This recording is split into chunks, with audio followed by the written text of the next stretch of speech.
Good afternoon, Mr. Chairman, or both Mr. Chairman and members of the Commission. My name is Tom Dickinson. I'm an attorney. I was Deputy Attorney General from 1993 to 1999, and I'm now in private practice. I also teach a course in Rhode Island practice in Boston at Suffolk Law School and New England School of Law, where for the last few years I've been trying to include the Rhode Island Constitution as part of the subject material. When I was Deputy Attorney General, I represented the Attorney General in the separation of powers advisory opinion case that was heard by the Rhode Island Supreme Court in 1998 and decided in 1999.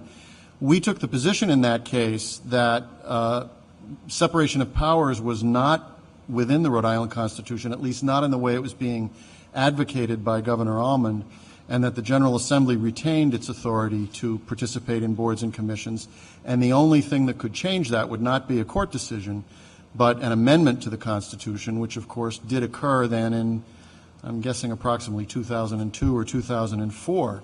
And that So that would be an example of the General Assembly acting against its own best interest? Well, or acting in response to the public's call for a change that was called for sort of in an evolutionary way over time, really being driven, I think, by Governor Almond in his effort to get it done through the courts, raising the issue, but resulting in a lot of discussion about it publicly and a call for change, which the General Assembly responded to. But on that point, I think it's important to focus on Article 1, Section 1 of our Constitution. And our Constitution as we have it now, even after all the amendments and conventions that we've had, really derives from the 1843 Constitution, which was a response to the Dorr Rebellion, which was itself a response to the Charter's lack of any way of amending itself. And so the People's Constitution and ultimately the Landowners' Constitution occurred. And we have this language in our Constitution since then, and it's a quote from President George Washington in Article 1, Section 1. The basis of our political system is the right of the people to make and alter their constitutions of government. That's a right of the people, not a right of the government itself, but a right that inheres in the people. And I think what the 73 Convention intended and what it effectively did was allow the people an opportunity, independently of the General Assembly, to exercise that right once every 10 years, should they choose to do so. A couple of things to note about the 86th Convention. The 86th Convention proposed 4-year terms for general officers. That was defeated on the referendum in 1986, but it was adopted 8 years later. Again, we have the General Assembly. It was adopted by the people 8 years later. 4-year terms for members of the for general officers, in response to, again, a call for change that they didn't feel they needed in 1986, but by 1992, I guess, the General Assembly proposed that, and the voters approved it.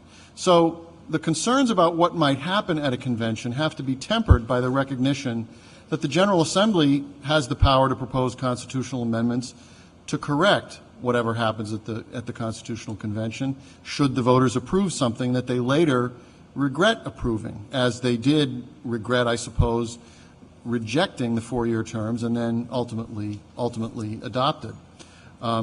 With that, there are a couple of things that haven't been discussed that I would suggest might be appropriate subject matter for a constitutional convention. We've heard a little bit about line item veto for the governor, about the authority of the Ethics Commission over the General Assembly, or perhaps paring back the authority of the Ethics Commission and having that authority be exercised by other elected general officers.